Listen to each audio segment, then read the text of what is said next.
White revolution को भारत सरकार की one of the biggest diary movements कहा जा सकता है। 1970 में लॉन्च हुआ इस प्रोग्राम का एक्चुअल नाम था ऑपरेशन फ्लड, जिसका रिजल्ट था व्हाइट रेवोल्यूशन। भारत के 700 से भी ज़्यादा टाउन्स और सिटीज़ को जोड़ने वाले इस रेवोल्यूशन ने हज़ारों लोगों को रोज़गार दिया। स्वागत है आपका इस चैनल में, और मैं आपको ना सिर्फ इस रेवोल्यूशन और इसके इंडिया की मिल्क प्रोडक्शन पर इम्पैक्ट के बारे में बताऊंगा, बल्कि एक ऐसे इंसान के बारे में भी बताऊंगा जिन्हें फादर ऑफ व्हाइट रेवोल्यूशन कहा जाता है।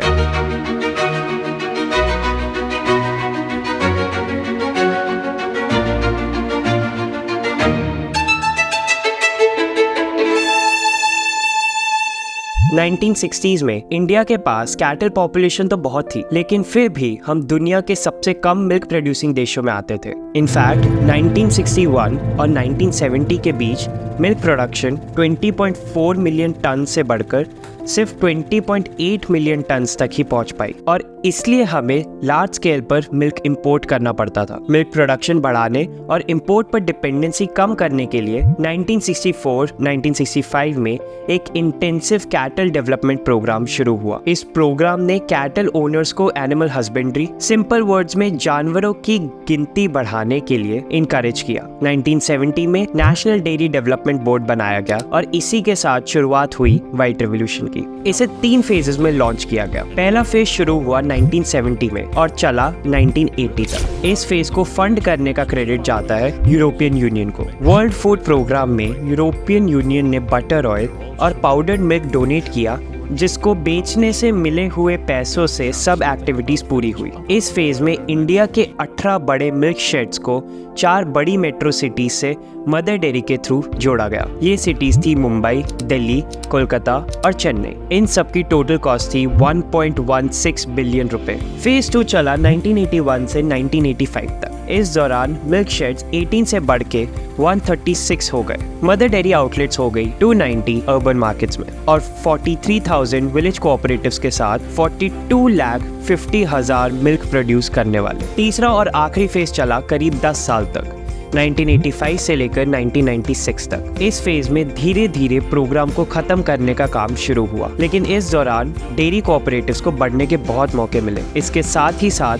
इतनी बड़ी क्वांटिटी में दूध को इकट्ठा करने और बेचने के लिए इंफ्रास्ट्रक्चर्स भी बेटर हुए। अब तक कोऑपरेटिव्स को एनिमल के लिए feed, medical services, artificial insemination services और मेंबर ट्रेनिंग की फैसिलिटीज सब कुछ आसानी से मिलने लगा। आगे बढ़ने से पहले बात कर लेते हैं इस पूरे ऑपरेशंस के कर्ता धर्ता की। इनकी बदौलत ही ये इतना सफल हो पाया। ये है डॉक्टर वर्गीस कुरियन। इन्हें father of white revolution in India भी कहा जाता है। इसके अलावा इन्हें और भी बहुत से नामों से पुकारा जाता है, जैसे कि मिल्कमैन ऑफ इंडिया और the Indian milkman. Indian dairy business में इनके कंट्रीब्यूशन के लिए इन्हें बहुत से अवार्ड्स मिले, जिनमें से कुछ है Padma Bhushan, Padma Vibhushan, Padmashri, world food prize, order of agriculture merit और रामन मगसैया अवार्ड। इनका जन्म हुआ 26 नवंबर 1921 में केरल के कैलिकट में, जिसे आजकल कोझिकोड कहते हैं। उनके फादर एक सिविल सर्जन थे। उनकी मदर हाईली एजुकेटेड और एक एक्सेप्शनल पियानो प्लेयर थी। स्कूलिंग की इन्होंने कोयम्बटूर में, फिर 1943 में मद्रास यूनिवर्सिटी से बीएससी की। इसके बाद गवर्नमेंट स्कॉलरशिप पर वो अमेरिका गए और masters of science in mechanical engineering की डिग्री पूरी की। 13 मई 1949 को वो इंडिया वापस लौटे और आनंद में उनकी पोस्टिंग हुई। स्कॉलरशिप के बदले में उन्हें वहाँ 5 साल तक का काम करना था। आनंद में आकर उन्होंने देखा कि फार्मर्स को मिल्क डिस्ट्रीब्यूटर्स बुरी तरह से एक्सप्लॉइट कर रहे थे। वो पूरा रीजन पॉल्सन बटर्स बनाने वाले पेस्टोंजी इडुलजी के कंट्रोल में था। इन फार्मर्स की स्ट्रगल टू सर्वाइव और उनके लीडर त्रिभुवन दास पटेल से इम्प्रेस होकर डॉक्टर कुरियन ने गवर्नमेंट जॉब छोड़ दी और मिल्क कोऑपरेटिव मूवमेंट शुरू की। इसका नाम रखा गया Kaira district cooperative milk producers union limited, जिसे बाद में बदलकर अमूल किया गया। उनकी लीडरशिप में बहुत से इंपॉर्टेंट इंस्टीट्यूशंस इस्टेब्लिश हुए, जैसे कि Gujarat cooperative milk marketing federation और नेशनल डेयरी डेवलपमेंट बोर्ड। 1953 में उन्होंने सूजन मॉली पीटर से शादी की और उनकी एक बेटी है निर्मला कुरेन। 9 सितंबर 2012 को कुछ समय बीमार रहने के बाद डॉक्टर कुरेन इस दुनिया को अलविदा कह गए।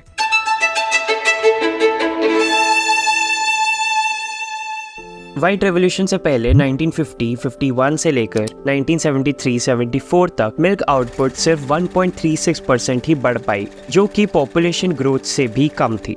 व्हाइट रेवोल्यूशन के बाद मिल्क आउटपुट ने धीरे धीरे न केवल पॉपुलेशन ग्रोथ रेट को आउटग्रो किया, बल्कि 2018-19 तक पर कैपिटा मिल्क प्रोडक्शन बढ़कर 387 ग्राम पर पर्सन पर डे हो गई। गवर्नमेंट के रिलीज किए गए रीसेंट डेटा के अकॉर्डिंग मिल्क आउटपुट का अब एनुअल ग्रोथ रेट है 5.3%। यही नहीं, अब इंडिया दुनिया के टोटल मिल्क आउटपुट का करीब 1/4 शेयर प्रोड्यूस करता है।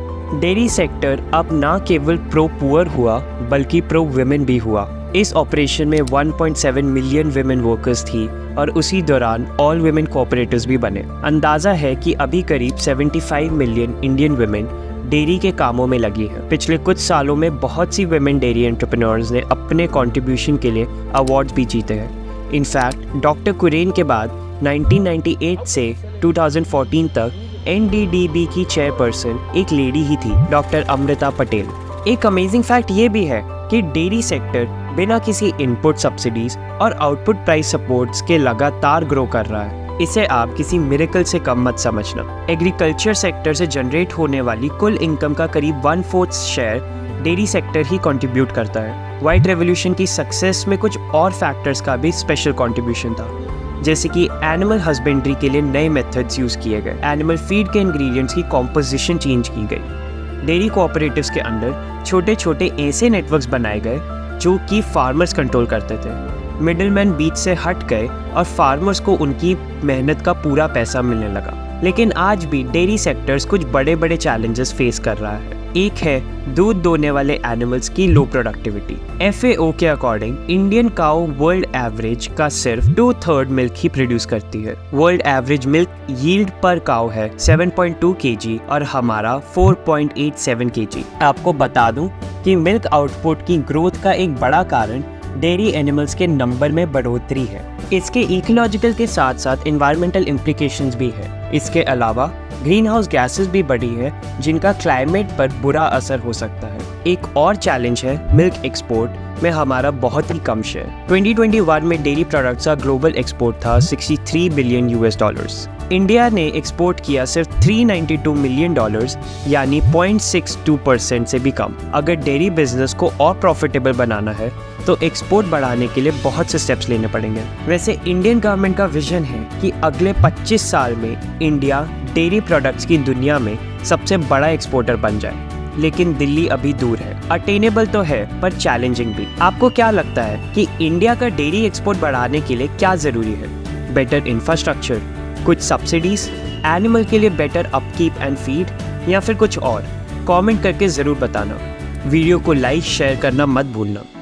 अगर अभी तक चैनल को सब्सक्राइब नहीं किया है तो अभी कर दो। And don't forget to press the bell icon for further notifications.